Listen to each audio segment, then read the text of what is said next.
Hey, what's happening, ladies and gentlemen? Welcome back to the channel. If you're new here, my name is Devon, aka Devon the G, and in today's video I'm going to be talking about one of the craziest and most detailed Marvel fan theories you have ever heard. One that completely redefines Avengers Endgame, explains how Doom entered the MCU, and sets up Avengers Doomsday in ways no one has talked about yet.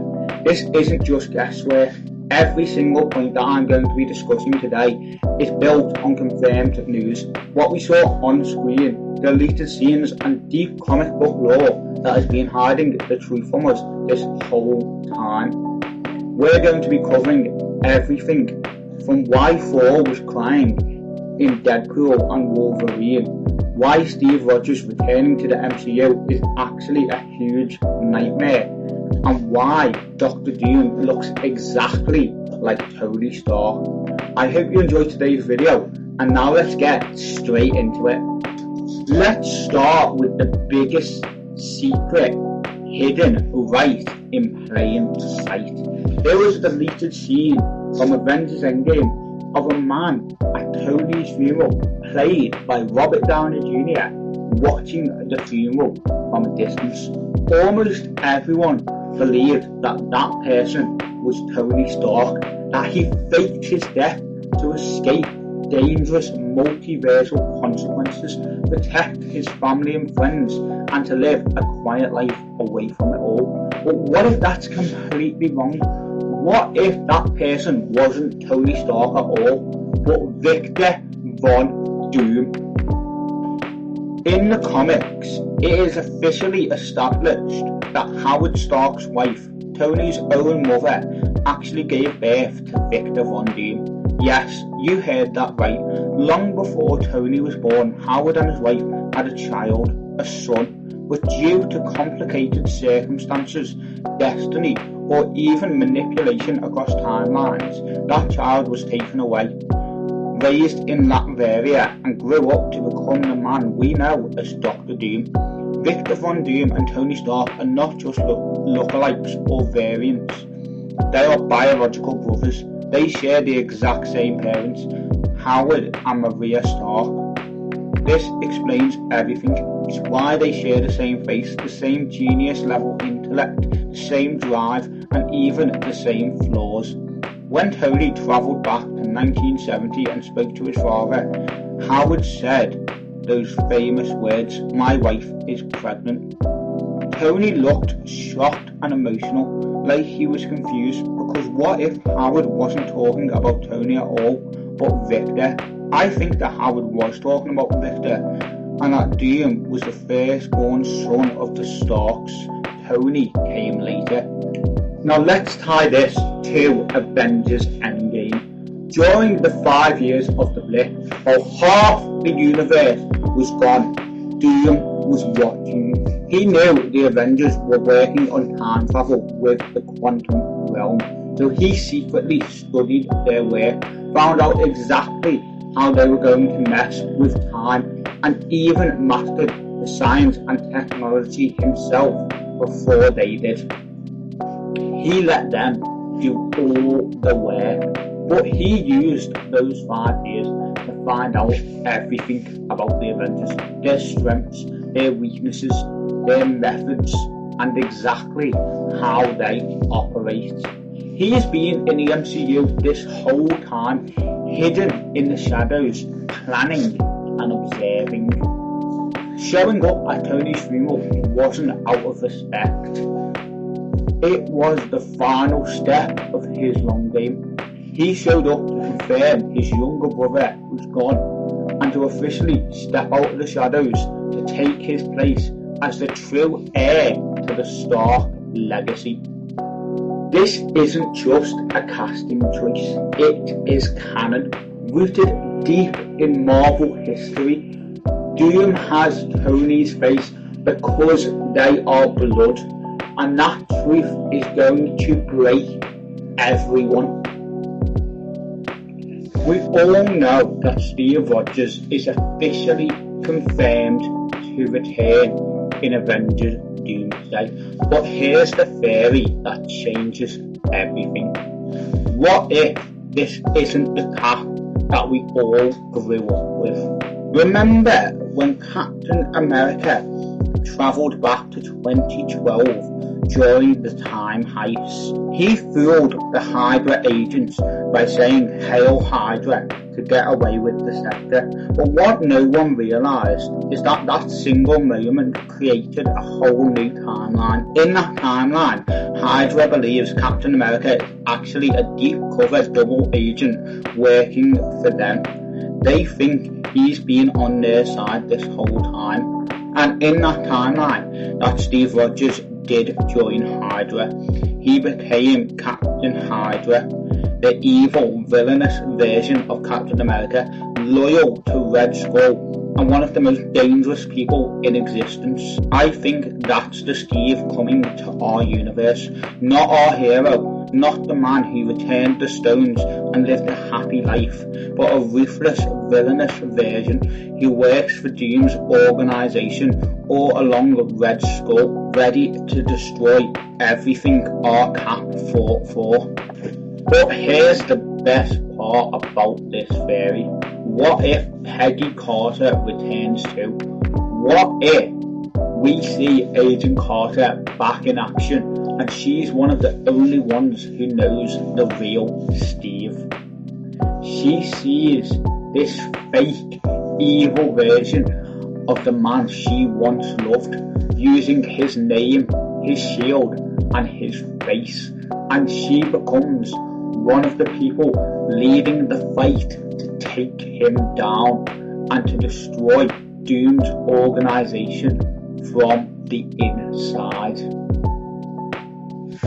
Seeing Peggy back fighting to save the legacy of the man she loved, that is going to be one of the biggest, most emotional storylines in the entire movie.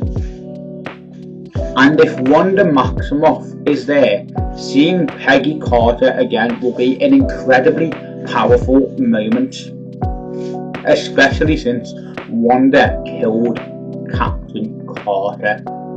But I think in this movie, Wanda will support the Avengers in the fight against Doom, considering that she knows it is what Vision would want. But there's always the possibility that Doom could manipulate her. Now that we know Doom is Howard and Maria's firstborn son, let's break down how him having the exact same face as Tony Stark impacts every single character, because this is where it gets heartbreaking and intense. We already talked about that moment in 1970 when Howard Stark tells Tony, "My wife is pregnant." Tony thought it was him, but knowing what we know now, Howard was actually talking about Victor. Tony's shocked expression wasn't just because the timing didn't line up with his birth. It was because he had no idea about the secret truth of his own family history. Now imagine everyone else's pain when they find out the truth. Pepper Potts. This is the hardest one. Doom uses Tony's face, his brother's face, to get close to her. He acts like Tony, talks like him, knows all the same memories and family secrets because they grew up with the same bloodline. Pepper actually starts to fall for him again, believing her husband somehow survived. She only realises the truth too late, that the man she loves is actually his older brother and a monster. It's going to be devastating to watch her realise she was tricked by the very face of the man she lost. Morgan Stark, Tony's daughter. She grew up with her dad. She knows his face better than anyone. But when Doom shows up looking exactly like him, her own flesh and blood uncle, she's confused. She's hopeful. Until she realises he's evil. Morgan Stark ends up having to fight someone who looks exactly like her own father. Someone who carries the same name and blood as her family. Imagine the pain, the anger and the heartbreak of having to battle a monster wearing your dad's face. That's going to be one of the most powerful moments in the film. Every single person who loved Tony is going to feel betrayed, confused and broken, because the face of their hero has become the face of their nightmare, and he has a legitimate claim to everything Tony ever had. This movie isn't just about villains, it's about the new generation rising, and the biggest twist yet. First, I believe Miles Morales is going to be introduced along with multiple Spider-Man variants from across the multiverse. But here's a huge detail you might have missed. Tobey Maguire's Spider-Man had the nickname Venom on set during filming. That isn't an accident. It means when we see him again, he could be wearing the black symbiote suit. We could finally get to see that version of Tobey's Spider-Man in an Avengers movie. A powerful, darker and more chaotic Spider-Man ready to fight a worldwide threat like Doom alongside the other Avengers. But with big battles comes big losses, and this movie is going to be brutal. Characters we love will die, and one of those characters could be Deadpool. Deadpool does not have a set number of regenerations. He doesn't have a limit like, this is your 10th death, you're done. But here's the theory, his healing is powerful, but it's not infinite or unbeatable. You can't count how many times he can come back, but if he takes damage so extreme, so overwhelming, that even his cells can't recover, he could stay dead. In Doomsday, Deadpool might face attacks, magic and cosmic power far beyond anything he's ever survived before. He gets hurt, he tries to heal, but this time the damage is just too much. His body simply can't bounce back. No number ran out, he just finally encountered something stronger than his ability to heal, and the person destroyed by it, Thor. In Deadpool and Wolverine, we saw Thor crying while holding Deadpool's body. What if they become best friends or partners during Doomsday? Thor watches Wade die, knows this time he's not coming back, and Thor cries, broken, devastated, angrier than ever before. That grief turns into pure rage against Doom. This won't be a happy movie, it's tragic, dark, and changes everything forever. So putting it all together, this could be exactly how Avengers Endgame leads into Avengers Doomsday. And it all connects back to deep Marvel lore. Howard and Maria Stark gave birth to Victor Von Doom first.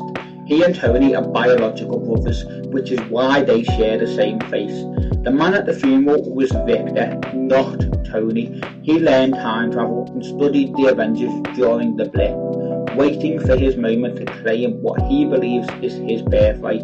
The Steve Rogers returning is Captain Hydra, evil, loyal to Red Skull, created by the Hail Hydra moment in the 2012 timeline, and Peggy Carter is back to stop him. Doom uses Tony's face to trick Pepper, confuse Morgan, and break the hearts of everyone who loved Tony. We get Miles Morales variants, Tobey's symbiote suit, and heartbreaking deaths, including Deadpool, leaving Thor broken. Now tell me, which part of this theory blew your mind the most?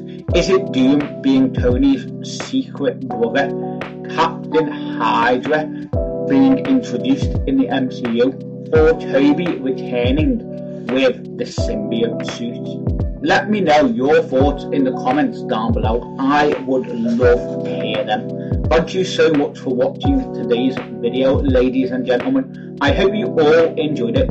If you did, please make sure to smash that like button, share this video with your friends, comment what videos you would like to see in the future, and it might just be that I happen to turn them into a video.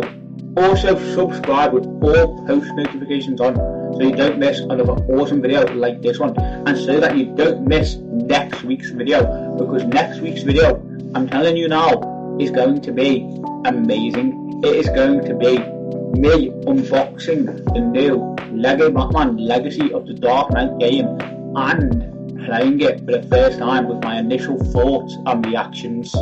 Now, I hope you all enjoyed today's video, and I will see you in the next one. Until then, peace out.